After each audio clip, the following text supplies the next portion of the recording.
What's up? Nostalgic Ned here. So, back in November was the 25th anniversary of The Legend of Zelda Ocarina of Time. Now, typically I stick with the music side of things, but for a game such as this, I'm going to jump into just about every other aspect that I want to jump into. So, if you'll bear with me,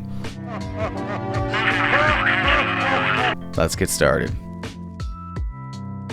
1998. Same year that this bad boy came out along with this little masterpiece. By that time we had only ever seen the likes of Tomb Raider and Super Mario 64 enter into the 3D action adventure space as far as consoles go. I'm not really going to get into the PC side, that was a whole other beast. And then came along this little guy, not only setting the standard for how the industry would thereafter make action adventure games, but also set the bar for how to tell an amazing and epic story within them. So much like how the original Zelda introduces save states and open world gameplay, this game goes ahead and introduces the Z targeting system, basically helps you fight better in 3D spaces, and context sensitive buttons, specifically buttons assigned different actions based on the situation.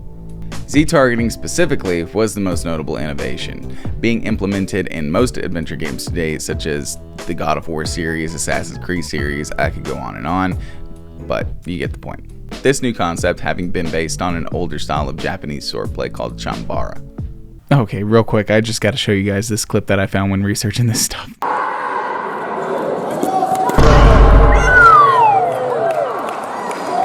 Okay, enough interruptions. I still got quite a bit of background to get to, so here we go.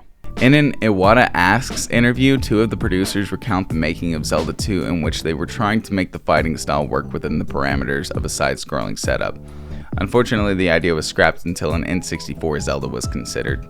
Funny enough, Miyamoto wanted to make the game in a first-person perspective, considering his love for FPSs. Miyamoto imagined walking around first person until an enemy would come up, and then the camera would shift perspective to a side-to-side view, showing both the enemy and Link. Although this never came to fruition, I would have still really loved to have seen a Zelda game made this way, although I'm glad it wasn't Ocarina of Time.